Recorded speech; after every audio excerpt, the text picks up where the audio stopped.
Bom dia a todos. Os dados apresentados aqui pelo Rubens são sugestivos e estimuladores, porque há mais de 1.300 participantes físicos, presenciais aqui, e além dos dados que ele apresentou das participações virtuais. O tema que nos foi proposto para esse da manhã é muito caro para nós. E nós vamos dividi-los em dois momentos. O momento, vamos assim dizer, mais formal e até, de certa forma, institucional, falando sobre família, e o momento mais informal. É interessante que nós encontramos na bibliografia espírita muitas abordagens sobre família, mas, sem dúvida, precisamos nos remeter que as obras básicas, as obras de Allan Kardec, focalizam magistralmente o tema e de uma forma não superada. Kardec teve o tirocínio e a inspiração suficientes para escrever de tal forma que as suas abordagens não fossem facilmente ultrapassadas pelo tempo. No Livro dos Espíritos, nós temos 4 itens extremamente importantes e ligados à questão da família. O destino das crianças depois da morte, a infância, a igualdade de direitos do homem e da mulher e laços de família dentro do contexto da sociedade. E ele escreveu isso em pleno século XIX, meados do século XIX, onde a posição dele foi de vanguarda. Não só na igualdade de direitos do homem e da mulher, como da valorização da infância, como aceitando inclusive o divórcio, o que era, na verdade, uma infração gravíssima perante a religião dominante. No Evangelho segundo o Espiritismo, nós temos 3 capítulos. Honrai vosso pai e vossa mãe. Não separeis o que Deus juntou, e a estranha moral. Os 3 com itens trabalhados por Allan Kardec e pela espiritualidade também, tratando da questão da família. Aliás, é pouco divulgado que o codificador, recém concluído o seu curso, a sua formação em Yverdon com Pestalozzi, ao se estabelecer em Paris, 24 anos de idade, preste atenção, 24 anos de idade, é bom a gente falar isso para mostrar que idade não é documento de nada, não. 24 anos de idade, ele monta uma escola inovadora em Paris, a capital cultural do mundo, com a proposta de Pestalozzi. Em seguida, ele escreve um livro para ensino de aritmética, destinado aos professores e às mães. Então ele já estava mostrando, e deixando claro o papel da escola e o papel da família na aprendizagem da criança.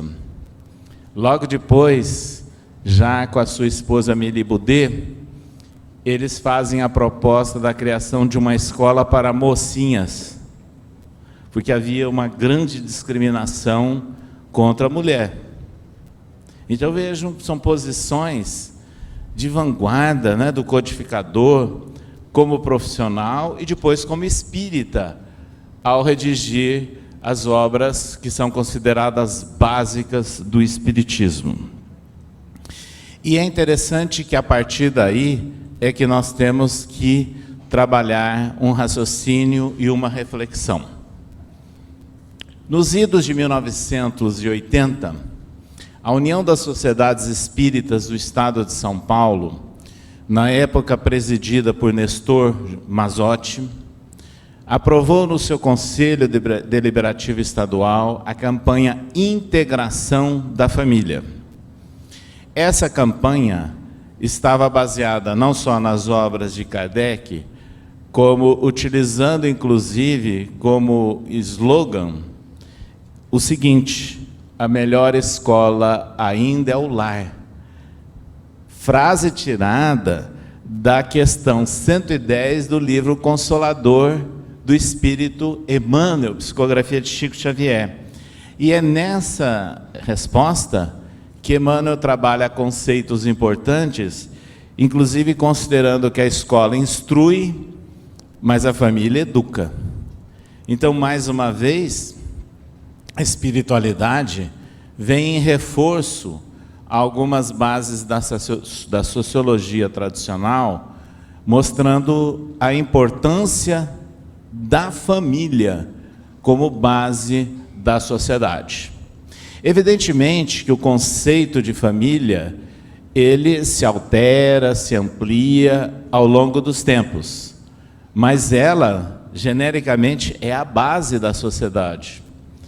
E, a partir dessa campanha, foi feito um trabalho interessante no interior do estado de São Paulo, e nós estávamos, naquela época, trabalhando junto à antiga União Municipal Espírita de Araçatuba, que depois transformada em USE Municipal de Araçatuba. E, anos depois, nós já estávamos na presidência da USE, em São Paulo, e recebemos uma sugestão de um colega de diretoria, dizendo-nos o seguinte: César, o ano de 1994, a ONU definiu que será o Ano Internacional da Família. E você já tem trazido essa experiência do Estado com a campanha Integração da Família, e nós havíamos levado para a capital, com a participação de grandes companheiros de valor, inclusive da Heloísa Pires e outros, uma proposta de um curso sobre família, que havíamos desenvolvido inicialmente no Centro Espírita Luz e Fraternidade de Araçatuba. Aí ele disse o seguinte: que tal levar essa proposta para o Conselho Federativo Nacional da FEB? E o fizemos no ano de 92, numa reunião de Comissão Regional Sul, do Conselho Federativo Nacional, levamos a proposta, foi levada ao Conselho Federativo Nacional da FEB, logicamente, causou um certo frisson, né? Porque era uma proposta que vinha de uma federativa, não era uma proposta que vinha do núcleo interno. E isso daí gerou uma proposta: não, vamos estudar, vamos pensar, e foi discutido, pensado ao longo de um ano, de maneira que só veio a ser aprovado no Conselho Federativo Nacional da FEB de 1993, já com uma comissão mista, que nós tínhamos representantes da USE de São Paulo, da antiga USERJ do Rio de Janeiro, e alguns representantes da FEB. E aí houve uma atuação muito importante do nosso companheiro Meri Seba, que é da área, né, de comunicação social, e foi gerada então a proposta da campanha Viver em Família, e que foi aprovada pelo Conselho Federativo Nacional, utilizando como mote, por proposta do Meri, uma adaptação de uma resposta do Livro dos Espíritos, falando sobre o laço de família. Então a campanha diz o seguinte: aperte mais esse laço. E a campanha se chama Viver em Família. E aí ela se esparramou pelo país no ano, exatamente, Internacional da Família de 1994. Por que a ONU propôs essa campanha? Porque eles chegaram à conclusão que quem trabalha na base das comunidades, da sociedade, é a família. Então havia necessidade de reforçar a família até para melhorar condições de paz. Essa foi a proposta da ONU. Quem se lembra da logomarca da ONU, ela é muito interessante, porque foi feito um concurso internacional e ganhou uma proposta de uma pessoa radicada, uma designer radicada na Suíça, e que tinha um telhado e com 2 corações que se juntavam ou se entrelaçavam. Então, eram 2 corações enfechados por um telhado. De um lado do telhado, apresentava o lado assim indeterminado, como inconcluso. E a interpretação do autor era exatamente esse, das questões da incerteza e das ações que devem ser definidas e concluídas dentro do ambiente da família. Então, assim surgiu a campanha Viver em Família, e que muitos estados a implementaram e tem produzido efeitos importantes, inclusive com a publicação e divulgação de opúsculos que foram, até há poucos anos atrás, maciçamente divulgados e distribuídos gratuitamente.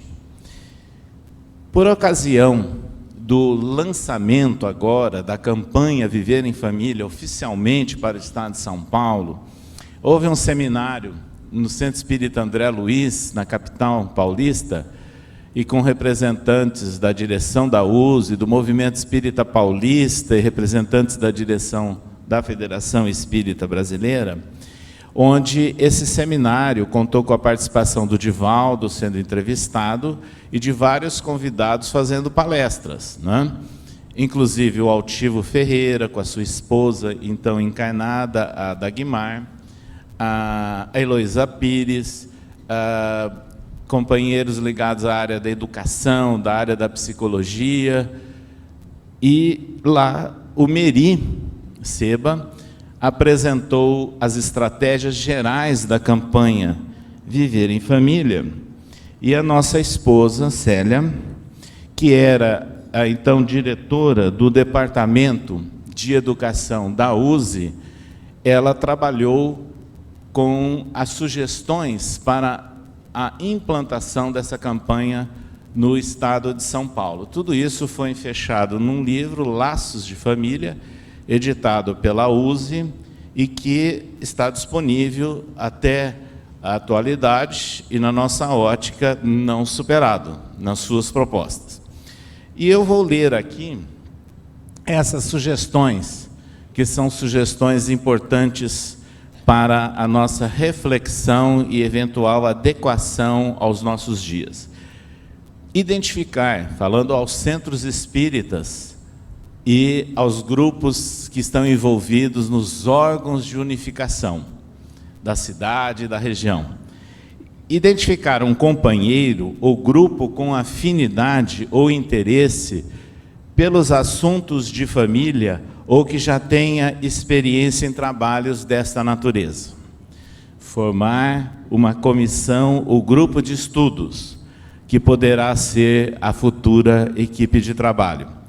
Convidar companheiros de outros centros e cidades para a colaboração no desenvolvimento dos temas sobre família.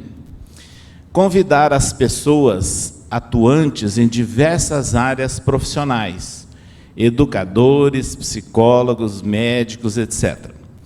Introduzir nos programas de estudos do centro os temas sobre família, relativos a todas as faixas etárias.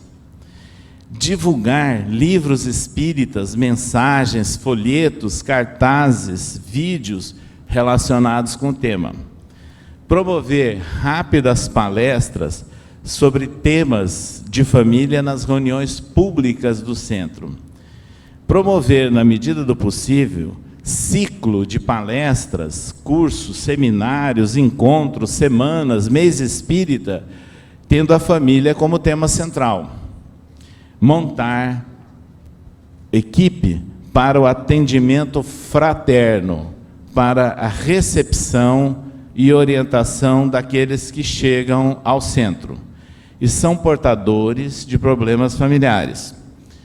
Propiciar meios para ajudar o casal na orientação e condução de seus conflitos, relacionamentos, questionamentos íntimos e problemas pessoais.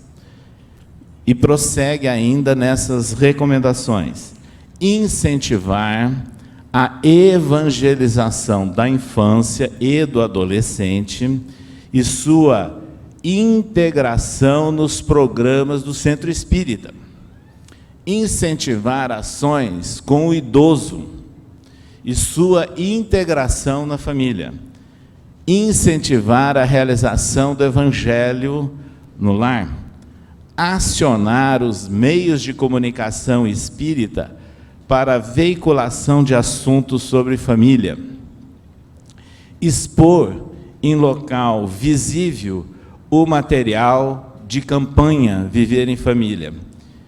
Realizar a campanha no Centro Espírita, interagindo com os órgãos de unificação da cidade, em consonância, lá com, no caso, com a USE de São Paulo. Então, essas 15 recomendações, elas são objetivas, elas definem uma proposta de ação para nós trabalharmos a questão de família no centro e no movimento espírita. Por isso, os organizadores do Congresso Espírita de Uberlândia estão realmente fazendo e criando um momento muito oportuno e necessário, porque o que somos nós se não famílias? E qual é a família que não tem problema? E por que as pessoas chegam ao Centro Espírita? A grande maioria, e a pesquisa sobre isso, chegam motivados por problemas familiares, de distintas maneiras, mas essa é a razão que muitas pessoas chegam ao centro. Então nós temos que nos preocupar com isso. Essa campanha e essas recomendações foram lançadas nacionalmente em São Paulo, em janeiro do ano de 1994. Portanto, há 22 anos atrás. Agora vamos para um outro enfoque.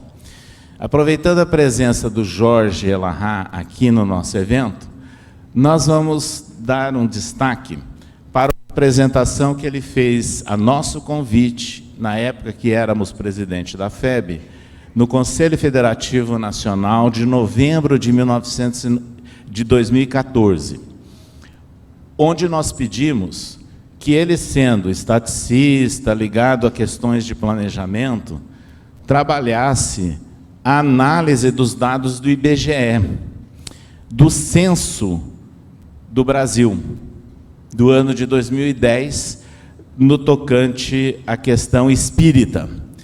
E ele fez uma belíssima apresentação comparando os dados do censo de 2000 e do censo de 2010. Portanto, um período de 2 anos, e significa isso que posteriores à implantação da campanha Viver em Família e de outras campanhas vigentes no movimento espírita. O resultado que ele apresentou é chocante. Não sei se vocês têm conhecimento desses dados, mas eles são públicos.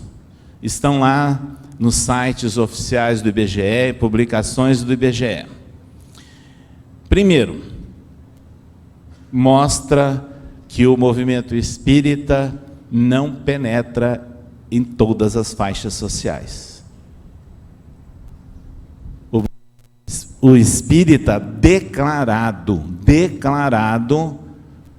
pertence a uma faixa social de média para alta. É a média do Brasil. E isso é real, sim, porque se a gente conhecer o peso da grande maioria, muito mais do que a metade dos espíritas do Brasil, da região sudeste, e somando com a região sul, nós encontramos as respostas. Isso é bom? Não. É altamente preocupante.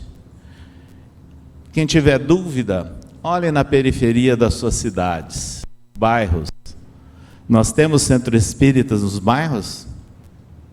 Não.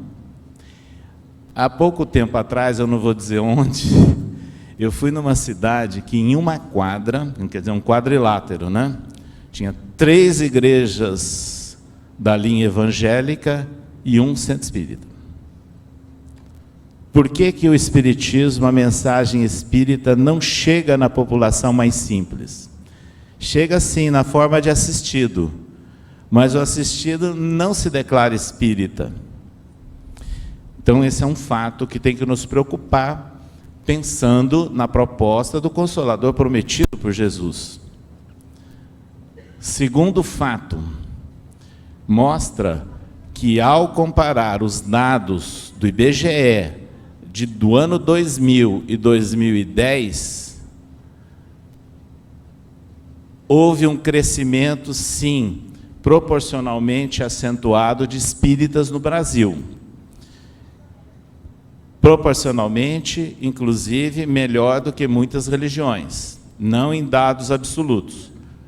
Porém, ao olhar faixa etária, o segmento das faixas etárias, nota-se que o crescimento de espíritas na faixa etária de crianças e jovens não acompanha o mesmo percentual de crescimento de espíritas do Brasil. Entenderam? Então nós temos uma faixa, um segmento aí de crescimento dos espíritas do Brasil com uma porcentagem, e a de jovem e de criança não é coerente com isso, está muito abaixo. Quando se compara a faixa etária de jovens com outras religiões, o espiritismo é a que menos cresce. Por quê? Nós temos que pensar nisso. São dados, gente, oficiais do Brasil, censo de 2000 e 2010. Podem gostar, discordar, mas é o dado oficial do IBGE que é usado para planejamentos no país. Entenderam? Então tem uma razão para isso. Quem tem dúvida, olha na sua cidade, no seu centro espírita, como é que anda a presença e a participação de crianças, de jovens e de adultos no centro espírita. Qual o segmento que mais cresce em termos de faixa etária no movimento espírita?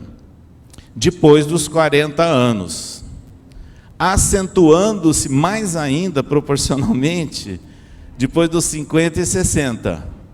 Até um espírita amigo nosso, brincalhão, falou, estão preocupados com a morte. Mas a questão é essa. Então nós temos que nos preocupar com esse conjunto de dados. E aí nós perguntamos, e lá dentro da família, e na relação da família com o centro espírita, isso não está acontecendo, não está se repetindo? Por quê? Então são questões que nós temos que analisar, estudar no nosso centro, na nossa cidade, na nossa região.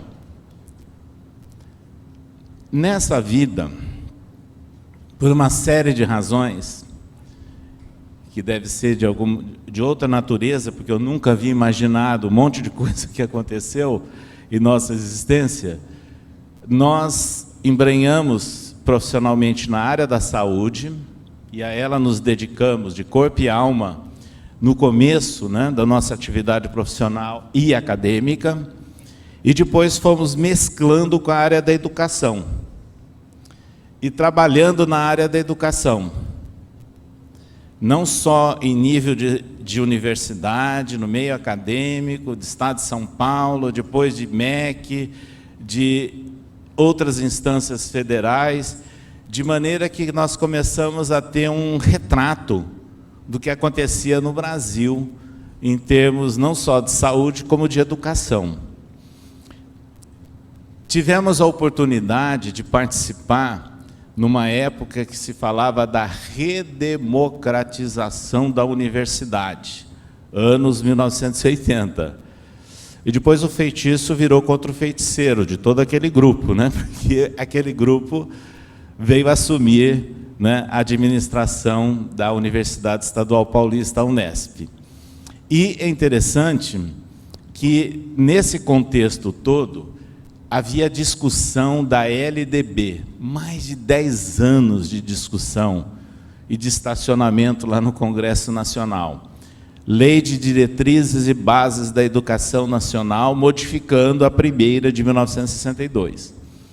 E participamos dessas discussões, e ela só veio a ser aprovada pelo Congresso e promulgada pelo Presidente da República no ano de 1996. Por que eu estou dizendo isso? Porque quando nós olhamos hoje o estatuto de uma universidade pública, o regimento interno de uma universidade pública, a Lei de Diretrizes e Bases da Educação Nacional e muitas outras normas abaixo ou relacionadas com essa legislação, nós verificamos que, em princípio, há uma grande incoerência naquilo que se propõe na área da educação e aquilo que se faz no movimento espírita. É chocante, né? Mas é a visão que, infelizmente, eu tenho depois dessa trajetória e de acompanhar uma série de realidades e tramitações na área da educação em nosso país. O que eu estou dizendo? O modus operandi, o dia a dia, o cotidiano, no centro espírita e no movimento espírita, está muito fechado, está muito abaixo de legislação e de situações vividas pelos nossos filhos e pelos nossos netos nas escolas do país. Entenderam? Isso significa o seguinte, que uma criança que frequenta hoje uma escola, ela tem incentivos à criatividade. Há determinadas escolas públicas em minoria, mas boa parte das privadas, em que o aluno, a criança, usa o tablet, aprende a ter acesso à internet.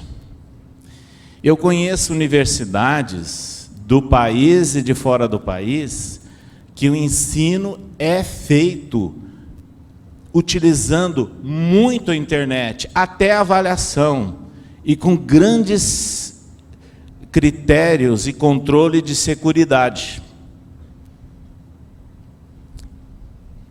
E quando nós chegamos no centro espírita, a criança que tem esse acesso na sua casa, na sua escola, e nós conhecemos também instituições espíritas que trabalham com crianças carentes, que têm laboratório de informática, onde a criança ou jovem carente aprende a trabalhar com a informática, a ter acesso à internet. Então, nós temos que pensar no seguinte, e quando essa criança e o jovem chega no centro espírita, ele encontra isso? Ou ele encontra programas pré-fixados? Esses programas pré-fixados tratam dos problemas da criança, do adolescente e do jovem? Não. Será que a criança hoje, que está na 4ª, 5ª série, não escuta falar ou não conversa sobre sexo na escola? Será que a criança que está na 4ª, 5ª série de nossos dias na escola não vê a droga presente lá dentro? Por que no centro espírita a gente imagina que nós somos uma ilha de exceção no país das maravilhas? Então, essa irrealidade é, na verdade, a causa da grande evasão de crianças e jovens no centro e no movimento espírita. É uma irrealidade perto do contexto que nós estamos vivendo. E aí eu pergunto, além de tudo isso, lá na base, se a escola, se o lar é a melhor escola, Esses assuntos são tratados dentro do lar, dentro da família? Vejo então que as coisas estão realmente complicadas. É por isso que nós escrevemos um artigo na Revista Internacional do Espiritismo, em maio, anotando que provavelmente nós estejamos vivendo uma nova esquina de pedra. Você sabe o que é esquina de pedra, não é? E que o momento crucial do cristianismo foi exatamente quando ele perdeu as características do cristianismo primitivo, espontâneo, solidário e fraterno, e se institucionalizou, criando dogmas e normas ferrenhas. Nós temos que parar para pensar. Se nós prestarmos atenção, as nossas crianças, vivendo nessas condições, quer filhos ou netos, num ambiente familiar, com acesso cada vez maior ao meio de comunicação, dizer que vai proibir, você está querendo enganar quem? Isso é brincadeira. Você pode proibir na tua casa, mas a hora que ela vai na casa do vizinho ou vai na escola, os tablets e os microcomputadores estão lá. Então você tem que saber orientar, conversar e educar. Não adianta proibir. A ideia da proibição é coisa do passado, não é? Esse tipo de disciplina autoritária hoje não existe mais, não cabe mais e não resolve o problema. É a disciplina moral que nós temos que viver em nossos dias.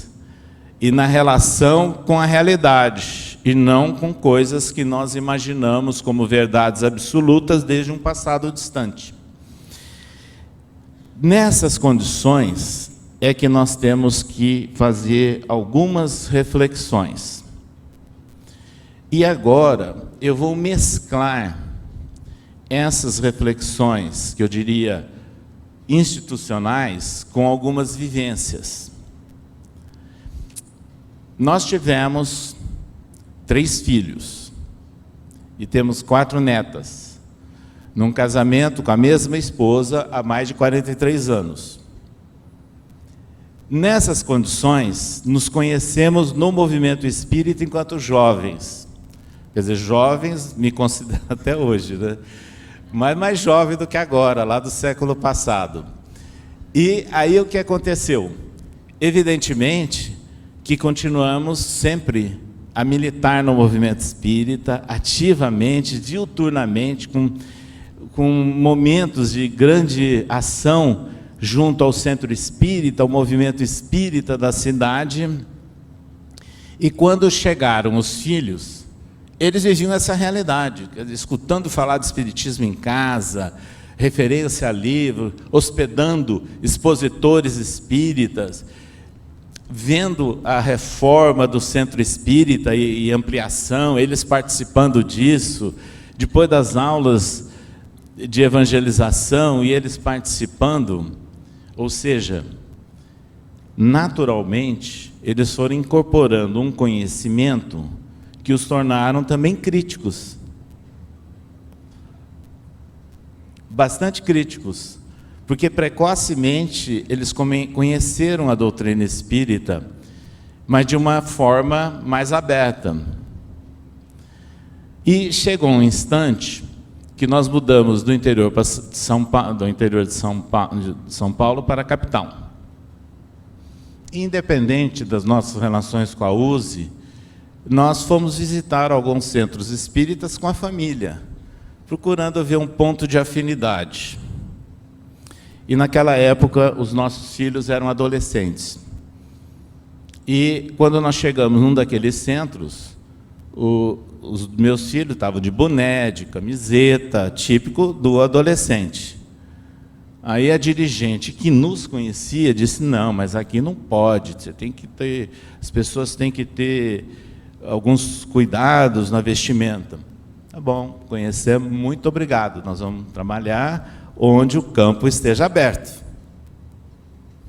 E realmente nos afinizamos com outros centros e com outras ações. Então isso é importante a gente saber, que algumas situações que são vistas no centro funcionam como espantalhos. Recém-casado, eu visitei o Vaticano com a minha esposa.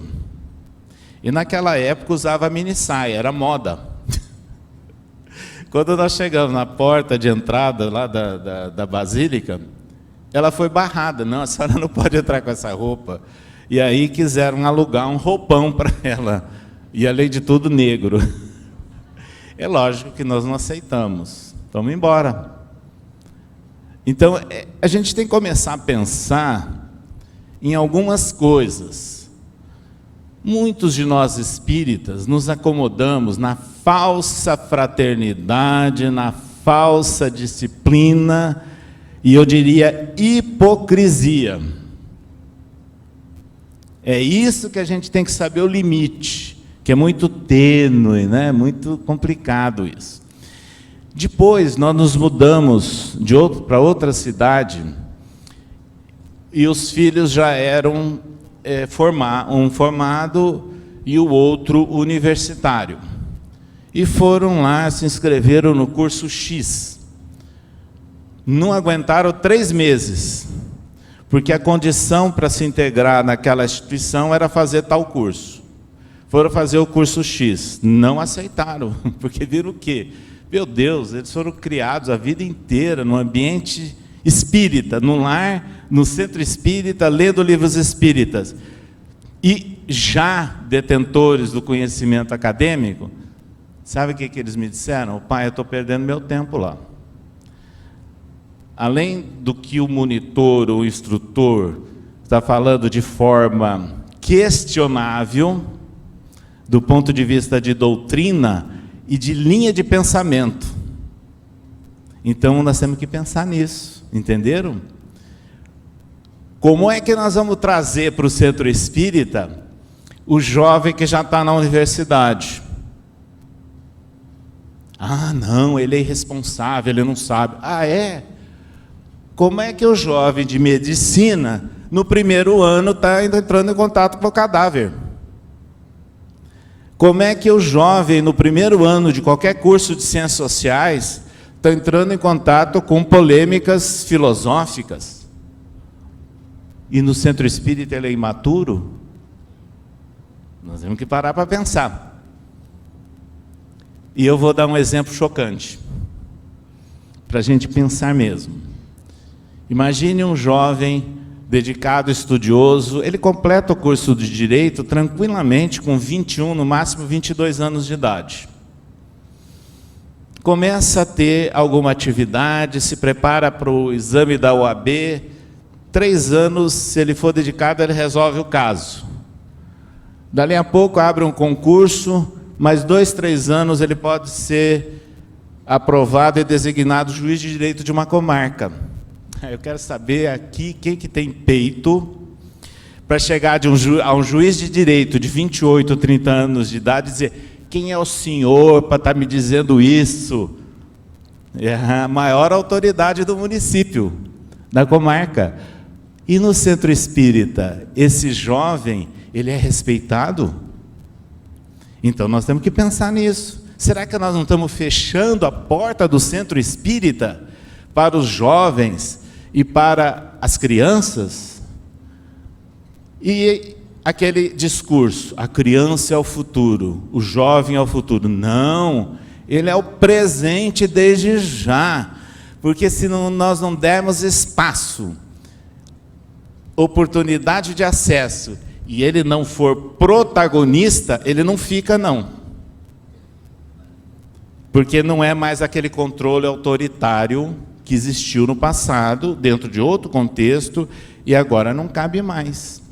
Então chegou um instante que nós temos que pensar no movimento espírita e na relação com a família, e de propiciar condições para que a família esteja unida no centro espírita. E todos têm condições de atuar, de trabalhar, sem preconceito de idade. Da mesma forma que nós não temos que ter preconceito de idade para aqueles jovens mais avançados, que já passaram dos 70, 80 anos, eles têm que ter uma ação no centro espírita também. E ontem ainda foi falado que a expectativa de vida está crescendo. Então nós temos que nos preparar também para darmos condições de ação das pessoas que já têm uma certa idade. Eu me recordo, no período que eu morava em São Paulo ainda, que nós colaborávamos num centro espírita e eles tinham uma reunião diurna e me escalavam para fazer palestras e eu me encaixava dentro da minha atividade profissional para respeitar aqueles dias e ir ao centro à tarde. Quando eu chegava lá, tinha aquela sensação engraçada. Falei, será que nevou em São Paulo? Está todo mundo de cabeça branca aqui, né? Então, significa o seguinte, nós temos que dar condições das pessoas de idade chegarem ao centro espírita. E não é à noite, não. E cada vez menos. Questões de segurança, de trânsito, etc, etc. Não é? É no horário diurno. Então, veja, nós temos que adequar o centro espírita às realidades que nós estamos vivendo, dentro do nosso contexto social. Então, esses dados do IBGE, eles são indicativos de que nós temos que refletir, rever, antes que percamos o bonde da história. E isso é muito importante. Ao visitar movimentos espíritas, os centros espíritas de nosso país, nós encontramos experiências positivas, e muito positivas, quando isso foi feito.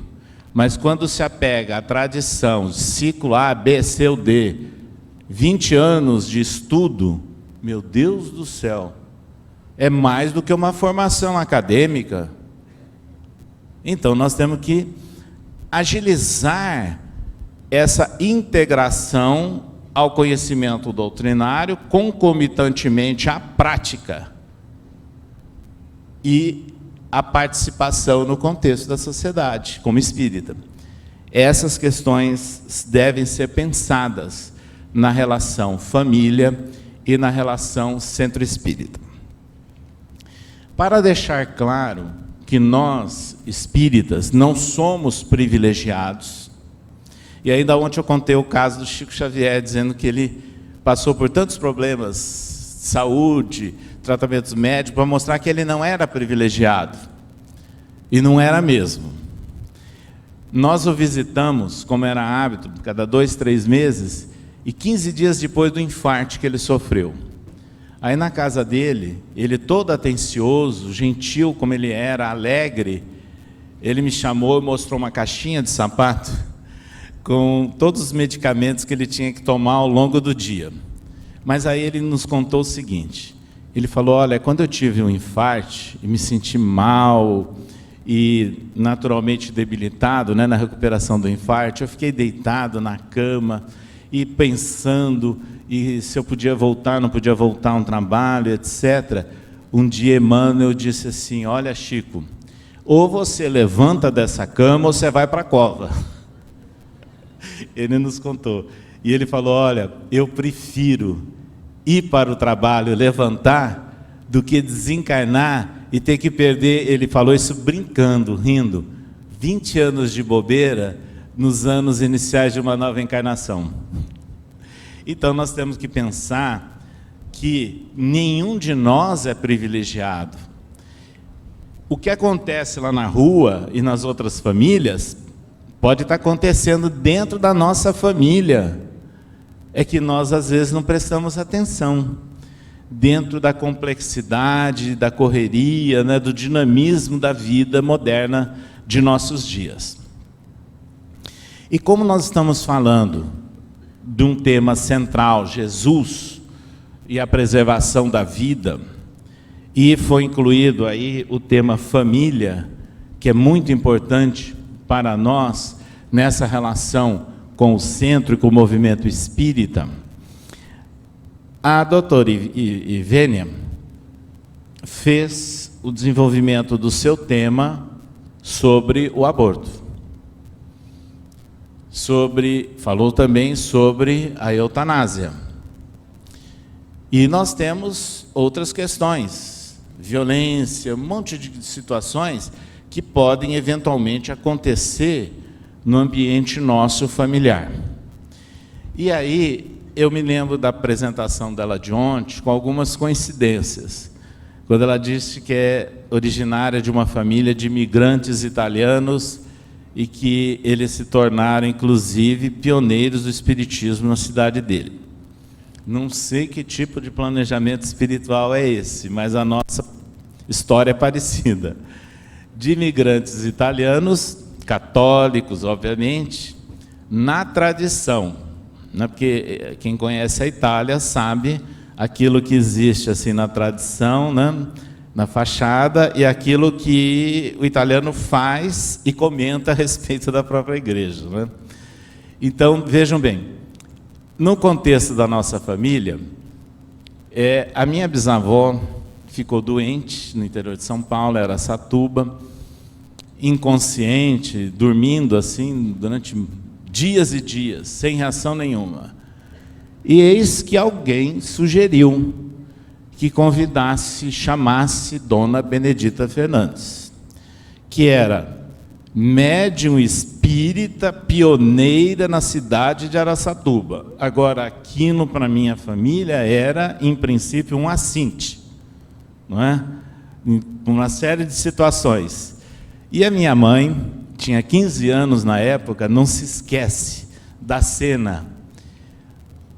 Na casa que era grande, toda a família ali, preocupada com a bisavó, de repente ela vê Benedita Fernandes subindo a escada de acesso à casa, assim, aquele jeito, né, meio cambaleante, chega lá com aquela curiosidade de todos, senta-se à cama de minha bisavó, começa a conversar com ela, faz uma oração, aplica um passe e minha bisavó acordou. Então isso foi um marco na minha família, tanto que meu avô, que tinha um destaque na cidade, ele passou a ajudar materialmente a instituição de Benedita Fernandes, visitando e trazendo relatos impressionantes. Embora ele, italiano, ele não acreditasse naquilo, mas ele estava vendo, né, o que estava acontecendo. E é interessante que anos depois, a minha genitora com o seu irmão se tornaram espíritas e, ainda criança, nós começamos a frequentar, e por necessidade de tratamento, olha, preste atenção, reuniões mediúnicas que naquela época eram públicas, coisas do século passado. E eu nunca mais, desde os 8 anos de idade, deixei de frequentar a reunião mediúnica. E foi muito importante isso, né, para o nosso equilíbrio e para o equilíbrio de nossa família. E depois, nessas ações e de integração da família junto às atividades espíritas e a criação de instituições que existem até hoje em Araçatuba,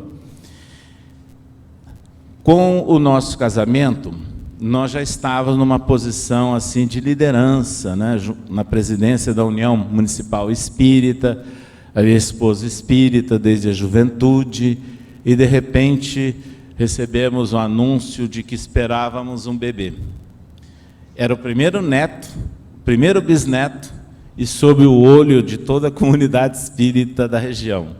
Eis que, de repente, numa viagem de veraneio, com mais de 6 meses de gestação, houve um mal-estar e algumas ocorrências com a minha esposa, e quando chegamos ao hospital da cidade mais próxima, a informação é que o bebê havia morrido há 2 dias. O hospital era extremamente precário, não tinha a equipe para fazer o atendimento, que era para provocar um parto de um bebê já morto há quase 2 dias. Como eu era da área da saúde, o médico me pediu, o senhor não pode me ajudar? Realmente foi uma situação chocante, porque eu vi ser expelido aquele ser que seria filha. Primeiro filho nosso, com tantas expectativas, e menina.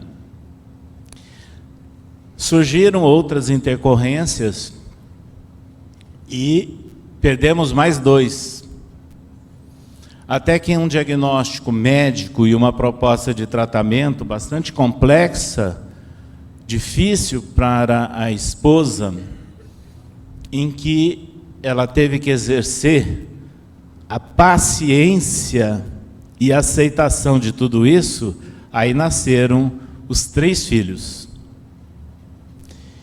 E com o nascimento desses 3 filhos, e depois de todas as situações que vivemos, nós nos lembramos daquelas cenas ou situações descritas pela doutora Ivênia.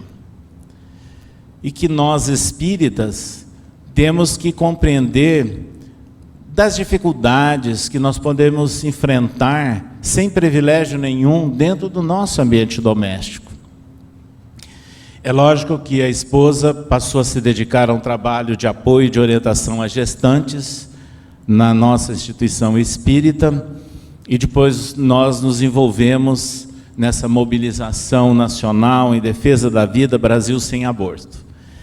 E há mais de 10 anos atrás, no primeiro evento público que aconteceu na Praça da Sé, em São Paulo, nós fomos lá representando o presidente da FEB, o Nestor Mazotti, e quando eu subi ao palanque montado, no meio de autoridades do Estado, eclesiásticos e lideranças de toda sorte, e eu vi aquele público lotando a Praça da Sé, pensei comigo, meu Deus, onde que eu fui me meter?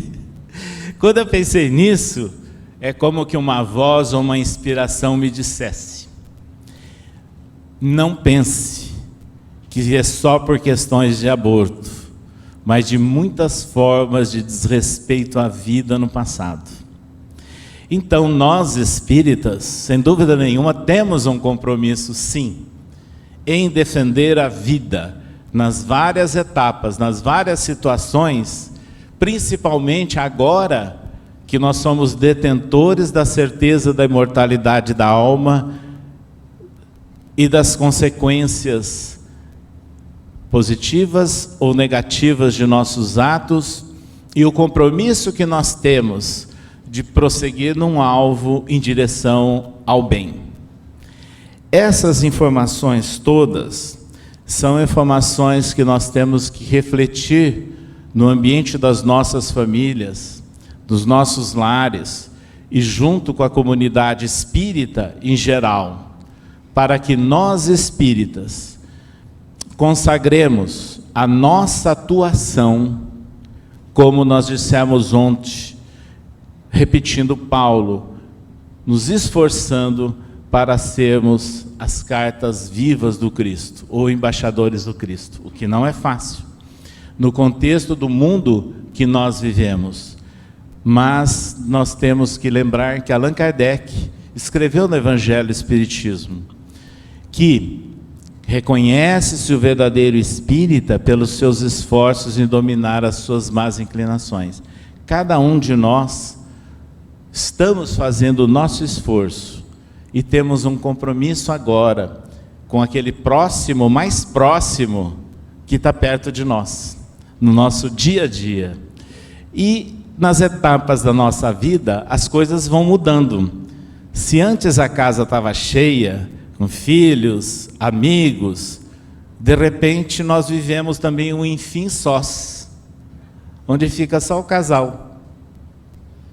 E os filhos constituíram outras famílias. Então nós vamos ter que aprender também a conviver para que esses laços todos sejam mantidos. E há como se fazer isso. E a outra questão, e hoje eu tenho a felicidade de dizer isso, de ser superado pelos filhos.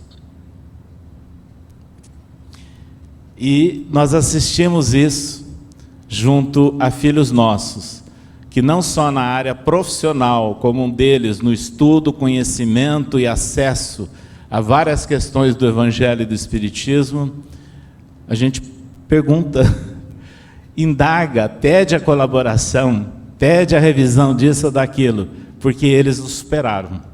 E isso faz parte também do reconhecimento da nossa vida em família.